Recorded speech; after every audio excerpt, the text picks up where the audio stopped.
বড় বড় রেস্টুরেন্টে স্টার্টার হিসাবে চিলি চিকেন, চিলি মাশরুমের সাথে সাথে কিন্তু চিলি পটেটো ভীষণ জনপ্রিয়। এই চিলি পটেটো কিন্তু বাড়িতে খুব সহজেই মাত্র 2 থেকে 3 চামচ তেল ব্যবহার করেই তোমরা বানিয়ে ফেলাতে পারবে, খুব হেলদি হবে। বাচ্চা থেকে বড় সকলের ভীষণ পছন্দের এই চিলি পটেটো রেসিপি আজকে আমি তোমাদের সাথে শেয়ার করব। তার মধ্যে থাকবে কিছু সিম্পল টিপস এবং ট্রিক্স। চলো রেসিপিটা শুরু করে ফেলি। আশা করি রেসিপিটা তোমাদের খুব ভালো লাগবে। যদি ভালো লেগে থাকে অনেক বেশি বেশি করে লাইক আর শেয়ার করে দিও, আর সাবস্ক্রাইব করো এরকম নিত্য নতুন রেসিপির আপডেট সবার আগে পাওয়ার জন্য। তো চলো এবার বেশি বকবক করবো না, শুরু করে ফেলি। প্রথমে একটু লম্বা ধরনের আলু নিয়েছি, যাতে ফ্রেঞ্চ ফ্রাইসটা যখন কাটবো তখন একটু লম্বা লম্বা হয়। তো আলুর চোতাটা ভালো মতো ছুলে নিয়ে জল দিয়ে ধুয়ে নিচ্ছি। এবার ফ্রেঞ্চ ফ্রাইস যেরকম করে কাটে লম্বা লম্বা করে, অল্প অল্প করে সেরকম করে কেটে নিচ্ছি। যেরকম তোমরা ভিডিওতে দেখছো ঠিক সেরকম করে কেটে নেবে। এবার 2 থেকে 3 বার জল বদলে বদলে ধুয়ে নিচ্ছি, যতক্ষণ না পর্যন্ত আলু থেকে স্বচ্ছ একটা জল বেরোচ্ছে। এবার আলুটাকে কিন্তু সেদ্ধ করে নেব। সেদ্ধ করার সময় কোনো লবণ, ভিনেগার কিচ্ছু দেবো না, শুধু জলে আলুটাকে ততক্ষণ সেদ্ধ করব যতক্ষণ না পর্যন্ত একটা কাঁটা চামচ আলুর মধ্যে গেঁথে যাচ্ছে। যখন একটা কাঁটা চামচ দিয়ে আলুটাকে গাঁথা যাবে তখনই কিন্তু আলুটাকে নামিয়ে জলটা ঝরিয়ে নেব। ঠান্ডা করার কোনোই প্রয়োজন নেই। এবার ওই আলুর মধ্যে দিয়ে দিচ্ছি 1 চামচ কর্নফ্লাওয়ার, 1/2 চামচ চালের গুঁড়ো, সামান্য একটু লবণ, একটু কাশ্মীর লঙ্কার গুঁড়ো। ভালো মতো টস করে নিচ্ছি আলুটার সাথে, যাতে আলুর গায়ে সব কিছু মিশে যায়। এই পর্যায়ে বলে রাখি, আলুটাকে কিন্তু হাত দিয়ে একদমই মাখার চেষ্টা করবে না। আলুটাকে হাত দিয়ে মাখতে গেলে কিন্তু জল কেটে যাওয়ার সম্ভাবনা থাকে। আলুটাকে বাটিটাকে ঘুরিয়ে ঘুরিয়ে যেরকম করে আমি দেখালাম ঠিক সেরকম করেই মেখে নেবে, তাহলেই কিন্তু ফ্রেঞ্চ ফ্রাইসগুলো ভালো হবে। নয়তো কিন্তু জল কেটে গেলে ফ্রেঞ্চ ফ্রাইসগুলো আর কুড়মুড়ে হবে না। এবার তোমরা ডুবো তেলেও ভাজতে পারো।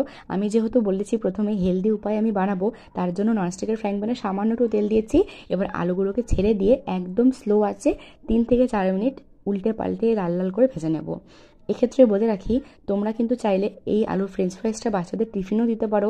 চিলি পটেটো করার আগে কিন্তু এই ফ্রেঞ্চ ফ্রাইসটাও খেতে খুব ভীষণই ভালো লাগে।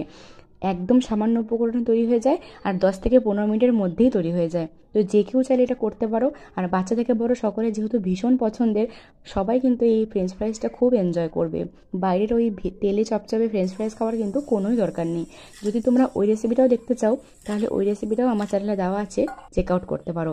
দেখো ফ্রেঞ্চ ফ্রাইসগুলো কতটা মুচমুচে হয়েছে, দেখে নিশ্চয়ই বুঝতে পারছো। এবার ফ্রেঞ্চ ফ্রাইসগুলো রেখে দিচ্ছি, আর একদিকে আমি বসাবো চিলি পটেটোর জোগাড়। এবার একটা ননস্টিকের ফ্রাইং প্যানে ওই তেলটা যে ছিল সেই তেলটার থেকে কিছুটা তেল ছড়িয়ে রেখে দিয়েছি, আর অল্প একটু তেল নিয়েছি। তার মধ্যে দিয়েছি বেশি করে একটু রসুন আর একটু আদা, আর দিচ্ছি কয়টা কুচি করা শুকনো লঙ্কা। তোমরা চাইলে চিলি ফ্লেক্সও দিতে পারো, আমার কাছে চিলি ফ্লেক্সও ছিল না তাই আমি স্কিপ করে গেলাম। এবার তার মধ্যে দিয়ে দিচ্ছি কুচি করে রাখা পেঁয়াজ আর ক্যাপসিকাম, সামান্য একটু লবণ দিয়ে ভাজা ভাজা করে নেব। পেঁয়াজটা যখন একটু নেতিয়ে যাবে তার মধ্যে দিয়ে দিচ্ছি 2 চামচ সয়া সস আর 2 চামচ টমেটো কেচাপ। তোমরা চাইলে শেজওয়ান সসও দিতে পারো। আর দিচ্ছি একটু কালারটা ভালো আসার জন্য কাশ্মীরি লঙ্কার গুঁড়ো।